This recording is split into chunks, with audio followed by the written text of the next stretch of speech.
In the morning when I rise, in the morning when I rise, give me Jesus. Give me Jesus. Give me Jesus.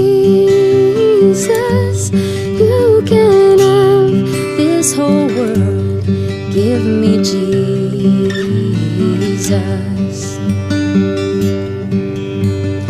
When I am alone, oh, and when I am alone, and when I am alone, give me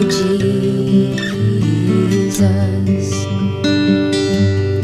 Give me Jesus. Give me Jesus.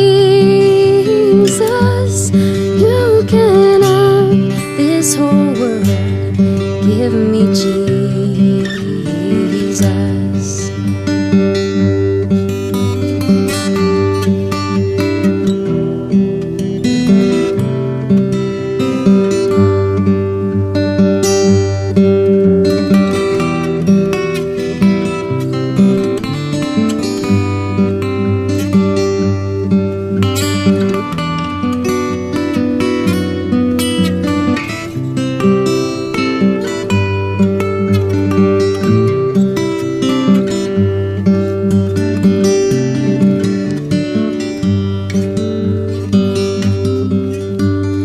When I come to die, oh, and when I come to die, and when I come to die, give me Jesus.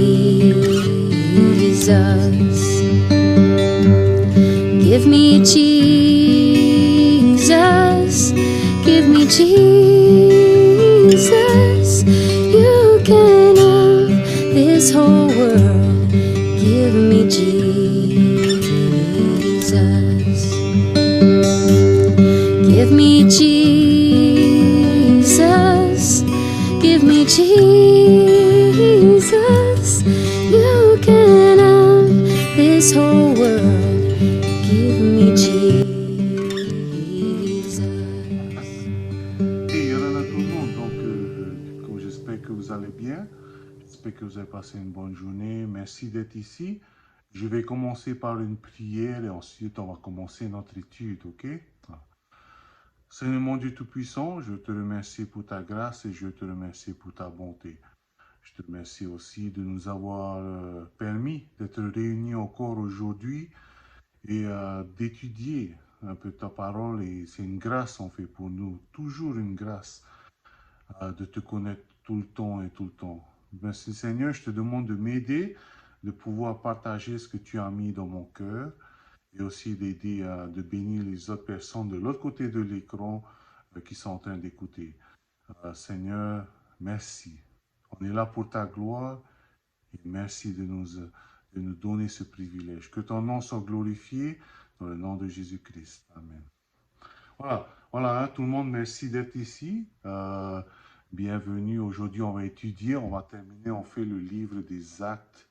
La dernière fois, on a fait de Actes jusqu'à peu près chapitre 4, de 1 à 4. Hein. Il y a un dicton en fait qui vient d'un grand théologien. Et ce théologien s'appelle Charles Spurgeon. Charles Spurgeon.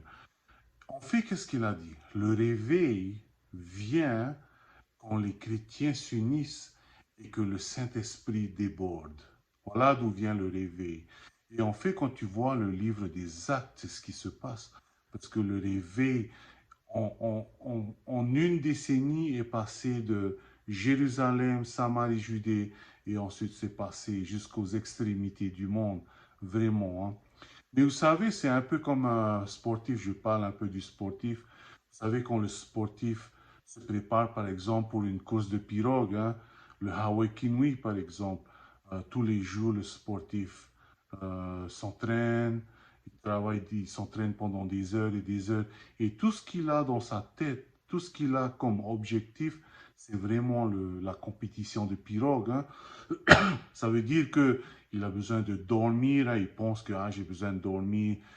Telle ou telle heure, c'est d'aller porter les poids, je ne peux pas trop manger ceci, je ne peux pas trop manger cela. Et vraiment, pendant, je ne sais pas, hein, peut-être 1 mois ou 2 mois, la focalisation de ces sportifs, c'est sur le tournoi de pirogue, sur le Hawaii Kinui ou sur le Heiva, hein, je ne sais pas. Ben ici, dans Acte, c'est la même chose. Vous voyez cette focalisation que les sportifs, ils ont en fait, cette focalisation qu'ils ont pour, entrer dans le livre des Actes, la focalisation de tous les apôtres était d'apporter l'évangile aux extrémités du monde. Mais plutôt vraiment, c'était Paul qui était un grand instrument. Parce que le grand acteur, l'écrivain du livre des Actes, hein, le grand acteur est vraiment le Saint-Esprit. Les apôtres étaient juste des instruments. Et bien sûr, Pierre, l'apôtre Pierre, était celui qui a emmené l'évangile à Jérusalem, en Israël. Et ensuite, ils ont commencé à aller en Samarie, en Judée. Mais c'est vraiment l'apôtre Paul qui est sorti et qui a eu cette envie, cet appel d'emmener l'évangile plus loin encore. Et cette focalisation de vraiment emmener l'évangile. Donc aujourd'hui, on va vraiment discuter un peu sur Paul, un peu plus sur Paul, hein, sa vie et comment vraiment le Saint-Esprit l'a utilisé durant le livre des Actes des Apôtres. Voilà, hein.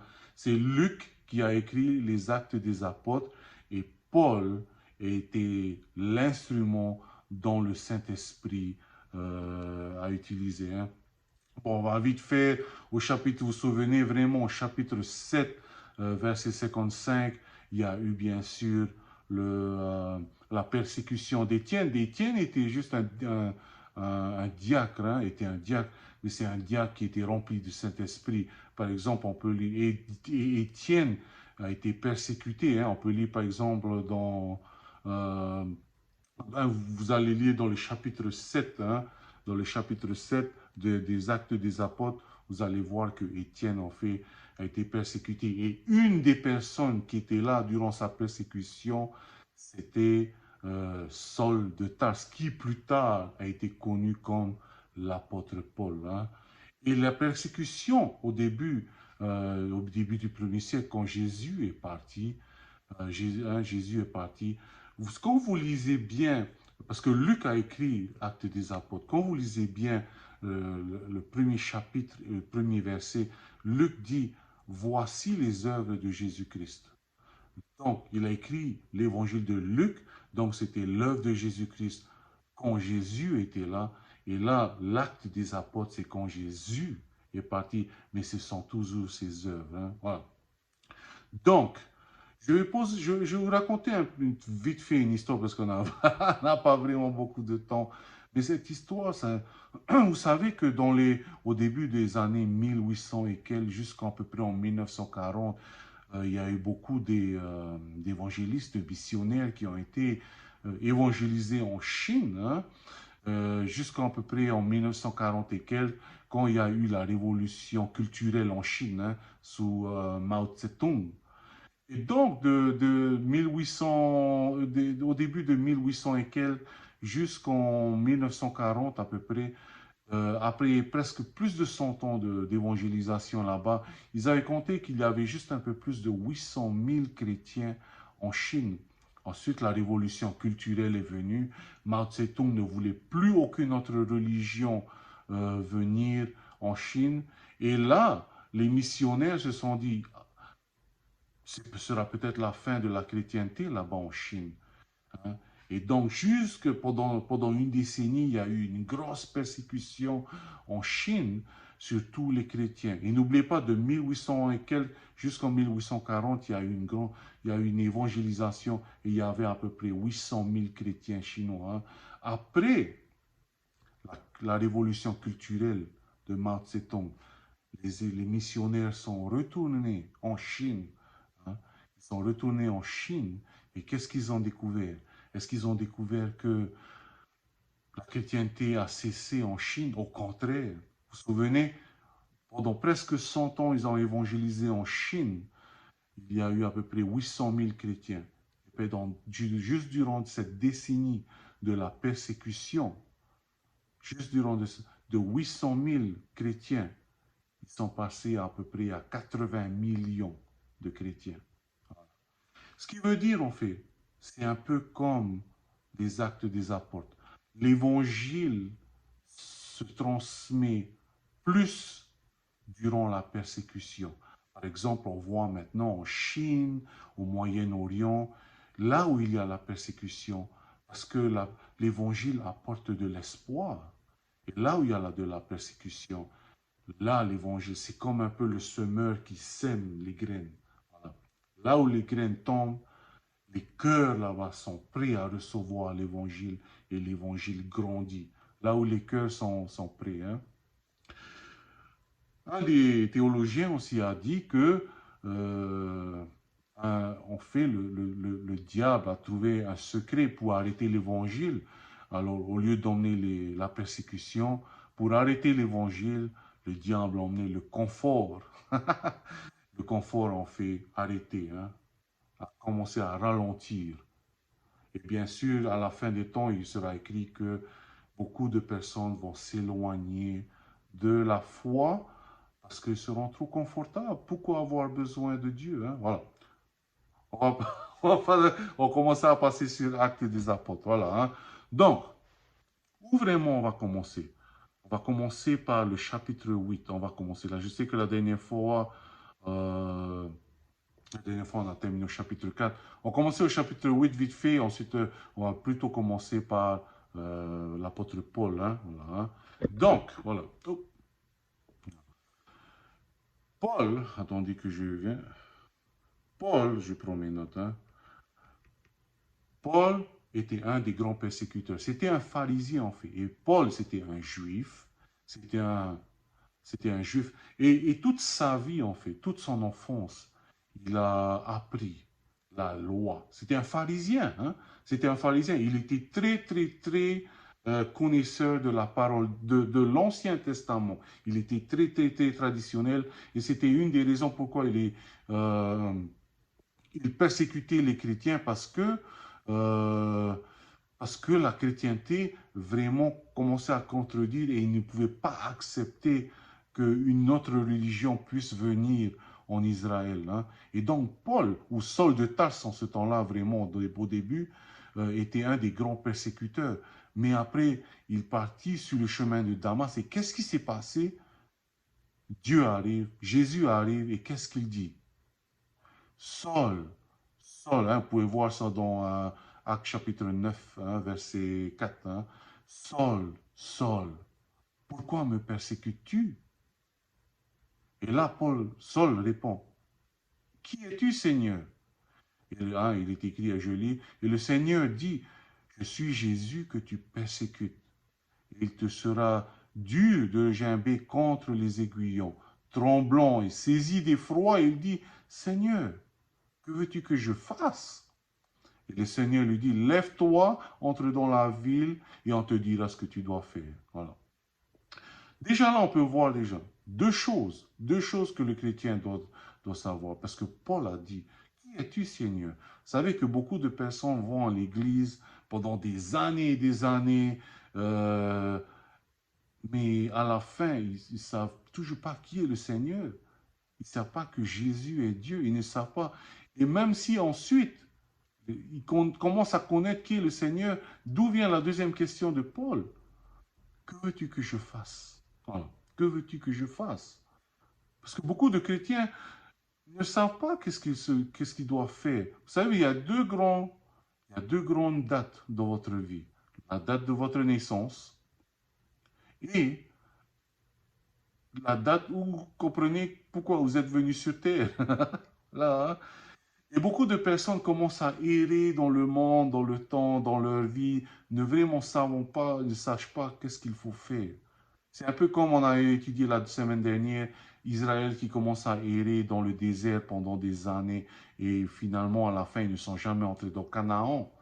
Et là Paul directement dit, que veux-tu que je fasse? Et c'est une question en fait, hein, que beaucoup de personnes devraient se poser. Seigneur, que veux-tu que je fasse? Et soyez comme de l'argile facile à façonner. Paul, à ce moment-là, il paraît qu'il était mort et ensuite il décrit ce moment, ce moment où le Seigneur tombe. Il vient sur lui et il parle sur lui. Il décrit en fait ce moment-là dans 1 Corinthiens chapitre 12, versets 2 et 3. Il parle de lui-même quand il dit, je connais un homme en Christ qui fut il y a 14 ans, ravi jusqu'au 3e ciel. Si ce fut dans son corps, je ne sais pas. Si ce fut hors de corps, je ne sais pas. Dieu le sait.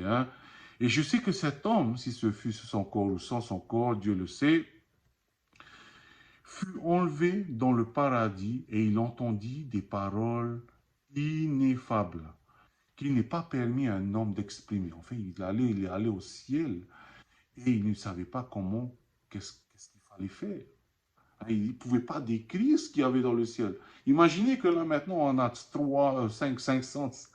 Si tu es un chevalier du zodiaque, tu as 6, 7 sens. Ça, c'est pour les anciens gosses comme moi.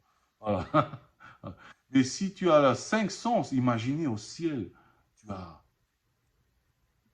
15 sens, 20 sens. Et là, il y a à peu près 8 couleurs, 7 couleurs. Et imagine aussi, il y a d'autres couleurs. C'est pour ça que Paul dit, j'arrive pas, je peux pas décrire. C'est des choses que je peux pas écrire, voilà. Et là, Paul, il commence à voir, il découvre qui est Jésus. Et comme chaque chrétien qui vient de connaître Jésus, il est excité, il va, il commence à prêcher aux gens. Et les gens disent, hé, c'est toi qui viens de persécuter les gens. C'est qui tu es, Donc, on le chassait aussi, c'est les pharisiens. On dit, hey, t'es plus un pharisien, alors comment avant? Alors, on le chasse. Et donc, on peut lire alors toujours dans le même chapitre, entre le chapitre 22 et le 23, en fait, il y a, on dit qu'après un certain temps, il est revenu. Vous savez qu'entre le chapitre 9, entre le verset 22 et le verset 23, il y a en fait 3 ans d'écart. Et ces 3 ans est décrit dans Galates chapitre 1, verset 17. Je vais lire Galates chapitre 1, verset 17. Je ne montai point à Jérusalem vers ceux qui furent apôtres avant moi, mais je partis pour l'Arabie. Puis je revins encore à Damas. 3 ans plus tard, je montai à Jérusalem pour faire la connaissance de Céphas, Céphas qui est Pierre. J'ai demeuré 15 jours chez lui. Mais je ne vis aucun autre apôtre, si ce n'est Jacques, le frère du Seigneur. Voilà. Donc, durant ces 3 ans, qu'est-ce que Paul fait? Selon les Écritures du 1er siècle, en fait, Paul est retourné en Arabie, au mont Horeb, et au mont Horeb, c'est là qu'il y a beaucoup aussi de pharisiens. Parce que pourquoi? Parce que c'est au mont Horeb, au mont Sinaï, où la loi est venue. Et donc, il est là, Paul, si vraiment ce que les premiers chrétiens ont écrit sur Paul est vrai qu'il est parti au mont Horeb, c'est qu'en fait, il est reparti là-bas, il a commencé à débattre avec les autres sur la loi, il essayait de comprendre vraiment, de faire la connexion entre Jésus et la loi, et au bout de 3 ans, il commence à découvrir, et c'est pour ça qu'il dit, il est revenu. Voilà. Donc, il revient et il commence à prêcher. Il revient à Damas pour prêcher, mais il n'est pas bien reçu par les chrétiens cette fois-ci. D'abord, il va à Damas, il n'est pas bien reçu par les pharisiens.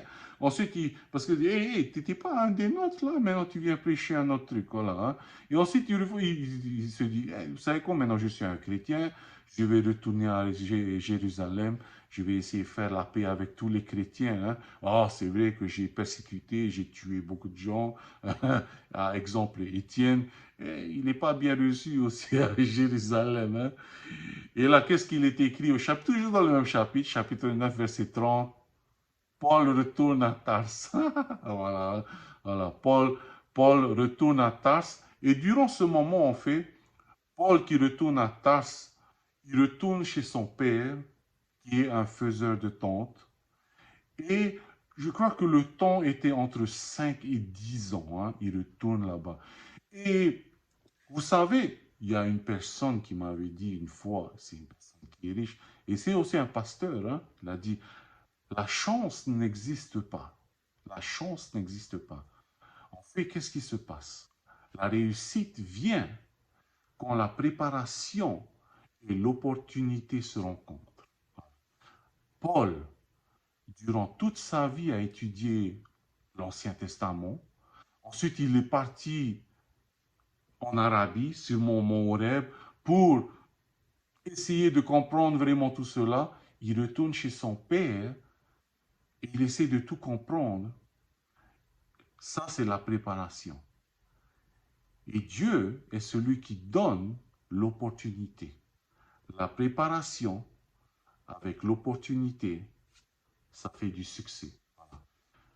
Et donc, c'est pour cela que les chrétiens ne doivent pas être trop hâtifs quand ils commencent à devenir chrétiens. Et je veux faire, non, non, non, il faut une bonne préparation aussi. Hein. Il ne faut pas, ça y est, je vais changer le monde. Voilà. C'est moi quand j'étais un idiot, quoi. Mais voilà, donc, c'est ce que je me suis dit. Ah, ça y est, là, je suis un chrétien, je vais changer le monde. Et beaucoup de chrétiens se disent ça, mais bon. Mais Dieu a dû préparer. Et quand la préparation rencontre l'opportunité, là donne la réussite. Et Dieu attend que tu sois bien prêt, comme Joseph, comme David, comme Moïse. Et ensuite, au bon moment, Dieu va ouvrir la porte de l'opportunité. Mais pendant ce temps-là, il faut avoir confiance en Dieu. Voilà, on va continuer encore là maintenant. Hein. Ah. Donc, pendant il est rentré à Tars, hein, donc chapitre 9, pendant qu'il est rentré à Tars, qu'est-ce qui s'est passé? Là, au chapitre 9, verset 31, il était dit que l'Église était en paix dans toute la Judée, la Galilée et la Samarie, s'édifiant et marchant dans la crainte du Seigneur, et elle s'accroissait. Ça veut dire que dans ces endroits, l'Église grandissait, mais juste dans ces endroits. Hein. Et là, qu'est-ce qu'il est écrit aussi? Par l'assistance du Saint-Esprit. Et là, on dit dans Actes chapitre 10, verset 1 à 48, il y avait un certain homme, Corneille, hein, un homme qui s'appelle Corneille, qui s'est converti, et c'était le premier non-juif qui s'est converti. Le premier non-juif qui s'est converti. Et là, l'Église, donc, commençait et voulait commencer à sortir. Il se dit, tiens, on va aller en Syrie maintenant. Hein? Ils vont aller à Antioche. Il voulait emmener donc Barnabas. Et qu'est-ce que Barnabas s'est dit? Barnabas s'est souvenu de Paul. Là, on peut lire dans Actes, chapitre 11, verset 25. Barnabas se rendit ensuite à Tars pour chercher Saul, pour le ramener à Antioche. Pour le ramener à Antioche. Et c'était en fait pour l'aider à prêcher. N'oubliez pas, Paul, Saul de Tarse en ce temps-là, était très connaisseur de l'Ancien Testament. Et donc, il savait vraiment déjà quel était l'évangile. Il fallait juste peut-être voir d'un certain autre angle. Hein? Voilà. Et c'est ce que Dieu a fait en fait. Il était juste dans la tradition et peut-être Dieu a ouvert ses œillères comme le cheval, un feu, le cheval, hein, quand il voit, ensuite quand on ouvre, hein, c'est ce qui s'est passé un peu peut-être à Paul. Il avait que les œillères, la tradition, la loi, l'Ancien Testament, le Tanakh. Voilà. Hein? Et Dieu l'a dit, hey, l'eau. Et là, il a vu Jésus dans tous les côtés. Et donc là, c'est pour ça que Paul a pu faire la connexion avec tout cela. Hein. Et donc, Barnabas a vu que Paul était un bon choix parce que c'était non seulement un bon étudiant, un bon connaisseur de l'Ancien Testament, mais aussi Paul était un citoyen romain et c'était un étudiant et un expert de la culture grecque. Parce que dedans là, il ne faut pas oublier que c'était la Grèce. Hein. Il y avait une grosse culture grecque. Et ben, c'est pour ça aussi que le Nouveau Testament a été écrit en grec. Hein. Voilà. Donc là, on est déjà au Acte chapitre 12. On va vite continuer dans l'Acte chapitre 12. Versets 1 et 2 aussi, on peut voir que c'est là où Jacques a été tué par Hérode. Hein. Voilà. Jacques a été tué par Hérode. Selon aussi l'histoire de l'Église à Jérusalem, Jacques était connu pour être le premier pasteur, hein, le demi-frère de Jésus, et pour être le premier pasteur à Jérusalem. Hein, il est dans les écrits les écrits de Jérusalem. Hein, et en fait, on l'a jeté du temple, du haut du temple. Il n'est pas mort et ensuite on l'a battu. Voilà. Donc, Paul et Barnabas sont à Antioche. Voilà. Et maintenant, ils vont se dire, vous savez quoi? On va commencer à partir. On va commencer. Paul, il est là. Il veut partir. Il veut emmener l'évangile partout maintenant. Hein. Il veut mettre en pratique ce qu'il sait. Hein. Comme je vous ai dit, si une guitare n'est pas jouée par un guitariste, ça ne sert à rien, une guitare, une flûte, voilà. Hein. Et là, quand tu es pour Dieu et que tu as toutes ces connaissances dedans toi, il faut que je donne avec ça. Hein. Voilà. Hein. Et là, par exemple, au verset 13, chapitre 13, hein, Actes chapitre 13, verset 5, il est mentionné d'une personne qui s'appelle en fait Jean. Hein. Barnabas, Paul et Jean sont partis. Ce Jean-là, en fait, en grec, c'est Johann Marcos. Hein. Johann Marcos, ou Jean-Marc. Hein. Jean-Marc, ou Marc, est celui, en fait, qui a écrit les évangiles de Marc. Les évangiles de Marc. Il a été en mission avec Paul et Barnabas, mais après, à un moment donné, il a laissé tomber. Hein. Et pour la deuxième mission de Paul, Barnabas voulait reprendre Marc, mais Paul l'a dit non, non, il nous a laissé tomber une fois, non, non, non, je ne veux plus. Alors, qu'est-ce que Barnabas a fait? Il a présenté Marc, ou Johann Marc, ou là, comme on dit, hein, Jean-Marc, ou Marc, voilà, il a présenté à Pierre. Et donc, Marc est devenu l'assistant de l'apôtre Pierre. Et tout ce que Marc en fait a écrit vient de Pierre. Vous savez, l'évangile de Marc peut être aussi appelé l'évangile de Pierre. Parce que Marc n'a jamais vraiment connu qui était Jésus. Et donc, toutes les informations qu'il a eues à propos de Jésus venaient de Pierre. Voilà, hein? Ça c'est juste une petite parenthèse. Hein? Ah. Donc, chapitre 13, verset 4 maintenant. Barnabas et Saul sont envoyés par le Saint-Esprit. Et ils descendirent à Séleucie, et de là, ils embarquent pour l'île de Chypre. Voilà, hein.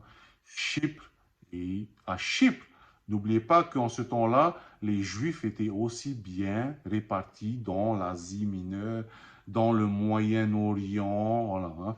Et donc, ils vont à Chypre, et donc, il y a des Juifs là-bas aussi, et qu'est-ce qu'il y a? Il y a des synagogues, hein. Il y a des synagogues. Et Paul va et commence à prêcher dans les synagogues. On le ridicule, il dit, écoutez, tu es nul, tu es, voilà. Hein.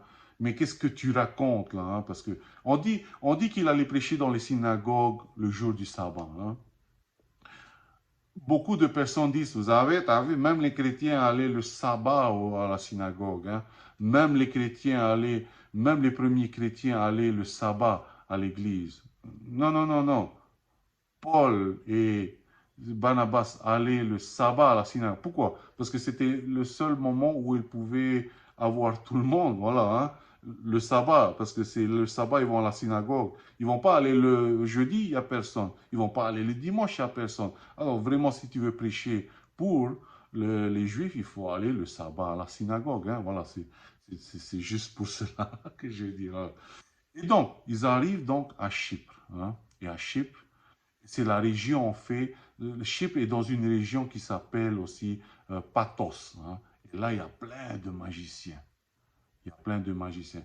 Et il y avait un magicien qui voulait, et il s'appelle Élymas. Et donc, qu'est-ce qui s'est passé? Paul a genre maudit, et il a dit, tu vas rester aveugle.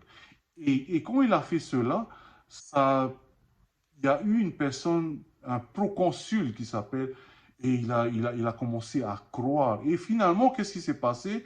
Il s'est converti, hein, et il voulait entendre plus encore de ça. Et Paul a commencé à prêcher à cette personne de l'histoire d'Israël qui allait dans le désert et qui allait à Canaan et jusqu'à Jésus. Voilà.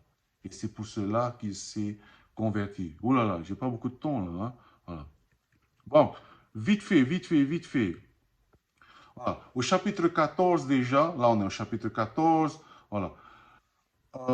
Ils arrivent à Antioche, hein, Antioche. Il y a deux Antioches en fait, hein. Il y a un Antioche en Syrie, là où Barnabas a été chercher Paul, et ils sont venus, il y a Antioche. Mais il y a encore un autre Antioche qui s'appelle, Antioche, c'est une autre ville dans l'Asie mineure qu'on appelle en fait maintenant la Turquie. Voilà, la Turquie, hein.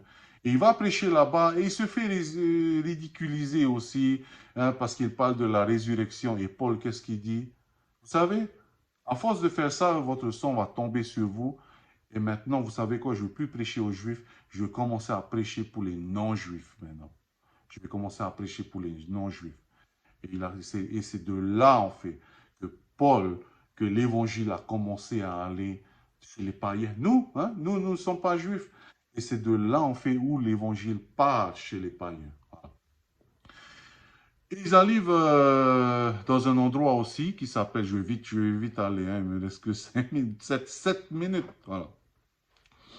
Ils arrivent à un endroit qui s'appelle Lystra, et à Lystra, euh, c'est toujours en Asie mineure, hein, c'est toujours en Asie mineure. Il guérit une personne et les gens ont vu Paul et Silas qui commençaient, Paul et Barnabas qui ont prêché, qui commençaient à guérir et ils ont pris Paul et Barnabas pour des dieux, hein, pour des dieux. Et ils ont, ils ont commencé à vouloir faire des sacrifices, hein, pour eux. Et Paul a dit, hey, non, non, non, non, non. Ah, on est des gens comme vous, hein. Et eux, ils se sont sentis offensés. Et ils ont pas aimé cette rejet, qu'on rejette. Voilà. Et donc, ils sont partis. On les a chassés. Donc, voilà. Donc là, c'est à peu près le chapitre 14, chapitre 15, hein.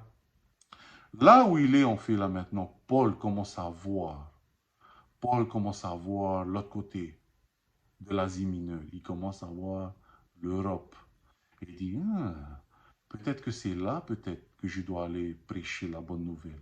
Et ce même là, il est écrit aussi une histoire où Paul a eu un rêve d'un homme de la Macédoine qui l'appelle. Et d'où vient la deuxième mission de Paul, deuxième voyage missionnaire de Paul. Et cette fois-ci avec Silas, hein. Et donc, il va au travers de l'Asie mineure qui a surtout une influence grecque, hein. Et quand il va là-bas, ben, voilà, hein, il part en Macédoine. Il s'arrête aussi à un endroit qui s'appelle, une ville qui s'appelle Philippi. Hein, Philippi est aussi un territoire grec, hein. Et là-bas, il tolérait en fait toutes les religions, hein. Tant que toutes les religions étaient paisibles, hein. Par exemple, comme si, par exemple, si il y a des religions qui disent, ah, il faut aller tuer ici, il faut aller tuer là. Non, non, non. Là, en Philippines, toutes les religions sont tolérées. Si il n'y a pas vraiment, si tu ne prêches pas la violence, hein, voilà. Donc voilà, donc Paul arrive en Philippines, d'où les chrétiens là-bas, ça fait les Philippiens, hein, d'où les épîtres aux Philippiens. Donc Paul va là-bas en Philippines et il va prêcher. Il va prêcher et là-bas il voit plein de statues, bien sûr. Et se disent, oh, tout le monde croit en beaucoup de dieux, donc ils seront ouverts aux dieux que je vais présenter, hein. Et ils commencent à parler en public, prêcher d'une certaine vierge qui s'appelle Marie, qui donna naissance à un Dieu, hein. Et il y a une femme là-bas qui a en fait donné sa vie à Dieu. Cette femme s'appelle Lydia, hein. Lydia a pris Paul dans sa maison et Lydia s'est convertie, bien sûr. Et sa maison était en fait maintenant où tous les chrétiens venant de Jérusalem pouvaient s'arrêter à sa maison en Philippines pour aller en Europe. Et en fait, sa maison est devenue la première église d'Europe. On veut vite aller, chapitre 16, verset 5. Les églises se fortifiaient dans la foi et augmentaient en nombre de jour en jour, voilà, hein, ayant été en péché. Et ils voulaient, de l'Asie mineure, ils voulaient commencer à aller en Asie carrément, mais le Saint-Esprit, là, est écrit au chapitre 16, verset 6. Ayant été empêchés par le Saint-Esprit d'annoncer la parole dans l'Asie, ils traversèrent la Phrygie, et le pays de la Galatie. Hein, voilà. Silas est donc venu de Jérusalem pour aider Paul en Asie mineure. Et là, Paul, avec Silas, chasse, il y a une histoire où il chasse les démons pour libérer une femme et la population n'a pas aimé ça. Hein. Et donc, ils ont mis Paul en prison et ensuite, il y a eu un tremblement de terre et Paul, voilà, hein, et Paul s'est dit, hey, c'est pas juste ce que vous avez fait, je suis un Romain, c'était pas légal. Hein. Voilà, je vais vite terminer. Excusez-moi. Paul maintenant, Silas et Paul commencent à se séparer. Paul maintenant se dit, vous savez quoi? Je crois que je vais aller plus loin. Hein. Maintenant, au lieu d'aller de ce côté pour aller en Asie, je vais aller de l'autre côté pour aller en Grèce. Et là, Paul part à Athènes. Pourquoi Athènes? Parce que Athènes, en ce temps-là, c'était le berceau des connaissances. C'est là où il y avait les grands philosophes, les grands artistes, les grands politiciens. Hein. Et là, Paul, avec son intelligence, avec le Saint-Esprit, il va là-bas et il commence à prêcher la bonne nouvelle. Il va là-bas et il va prêcher. Ah, c'est... Bon. Bon, je vais vite aller, je vais vite terminer. Maintenant, je vais juste aller vite fait. Hein. C'est là, en fait, l'histoire où Paul voit, les philosophes s'est intéressés par Paul. Et c'est là que Paul, en fait, voit cette statue qui a dit à un Dieu inconnu. Et là, Paul dit que, vous savez que vraiment le Dieu qui a tout créé, n'a pas besoin de ces endroits-là pour vivre. Hein. Donc, il dit que hein, il prêche donc un autre Dieu et le Dieu qui est venu et qui est ressuscité. Ensuite, maintenant on est chapitre 18, hein, Paul va et s'installe à Corinthe. Paul va à Corinthe. Corinthe, c'est un truc qui est vraiment immoral. Voilà, hein. Voilà, je vais lire du chapitre 18, versets 9 à 11. Hein. Le Seigneur dit à Paul en vision pendant la nuit, ne crains point, mais parle, ne te tais point, car je suis avec toi et personne ne mettra la main sur toi pour te faire du mal. Parle, car j'ai un peuple nombreux dans cette ville. Il y demeura 1 an et 6 mois, enseignant parmi les Corinthiens la parole de Dieu. Voilà. Et là, Paul, à Corinthe, quand il est en Corinthe, qu'est-ce qui se passe? Il écrit aussi 2 lettres à une église qu'il avait fait auparavant, aux Thessaloniciens. Donc là, dans les années 50 ans, 52 ou 53 ans après Jésus-Christ, Paul écrit aux Thessaloniciens, d'où les épîtres aux Thessaloniciens. Hein. Voilà, on va vite aller. Ensuite, Paul de Grèce retourne en Asie mineure. Ça, c'est sa 3e journée. Quand il va en Asie mineure, là-bas, il s'installe pendant 3 ans à Éphèse. Il écrit là-bas des lettres aux Corinthiens, à Galates. C'est là où il écrit les épîtres à Galates, les épîtres aux Corinthiens. Hein. Ensuite, au chapitre 21, Paul est arrêté à Jérusalem. Et il est emprisonné, hein, bon vous allez lire, au chapitre 28, il est emprisonné à Rome. Et pendant 3 ans, il restera en prison avant d'être tué. Et là, durant les 3 ans en prison, on passe 2 ans en prison, qu'est-ce qu'il fait? Paul, il a voulu aller à Rome. Hein. Pourquoi? Son truc, c'est d'aller et de prêcher la bonne nouvelle, l'évangile au fin fond du monde. Hein. Donc, pour lui, vraiment, hey, hein, c'est un billet gratuit pour moi. Hein. Je suis emprisonné à Jérusalem et on m'emmène gratuit à Rome. Et à un moment donné, je sais même qu'il a voulu le relâcher. Il a dit, non, non, non, non, ne me relâche pas, je veux aller à Rome. Pourquoi? Il voulait prêcher devant César. Voilà. Et vraiment, c'était son objectif. Et là, à Rome, il reste en prison pendant à peu près 2 ans. Et c'est là, en prison, qu'il écrit les livres, les épîtres aux Éphésiens, aux Philippiens, aux Colossiens et à Philémon. Hein. Voilà. Ensuite, Paul, bien sûr, va être décapité. Le livre des Actes s'arrête d'un coup comme ça. Le livre des Actes s'arrête d'un coup comme ça. Pourquoi hein? C'est drôle, il n'y a pas vraiment C'est comme si un livre, on a coupé presque à la fin. Où est la fin hein? N'oubliez pas que l'auteur, c'est le Saint-Esprit. Hein? Pourquoi on pense que les actes, ça s'arrête là, juste maintenant? Parce que les prochains chapitres qui doivent être écrits dans les actes des apôtres, c'est toi et c'est moi qui doivent les écrire. Tu as le Saint-Esprit, j'ai le Saint-Esprit.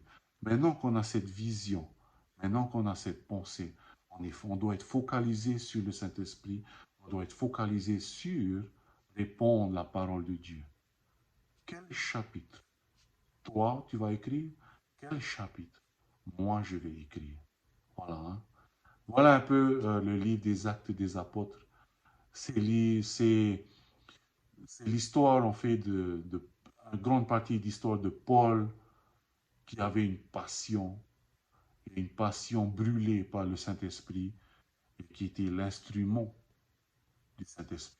Voilà. Je vais terminer par une prière et n'oubliez pas, au travail, partout où vous voulez, là commence la mission. Hein. Seigneur mon Dieu Tout-Puissant, je te remercie pour ta grâce, je te remercie pour ta parole, je te remercie d'avoir utilisé des gens comme Paul, comme Silas, comme Barnabas, comme Pierre, comme Jean. Merci Seigneur. Notre prière maintenant est que tu puisses agir en nous aussi comme cela. Ah, nous voulons être ton instrument. À part cela, Seigneur, je te demande de bénir le reste de cette soirée et de bénir cette semaine qui vient. Dis-nous, que dois-je faire, comme Paul a dit. Ah, Seigneur, merci pour tout, que ton nom soit glorifié, que ton nom soit béni. Dans le nom de Jésus-Christ, Amen. Que Dieu vous bénisse.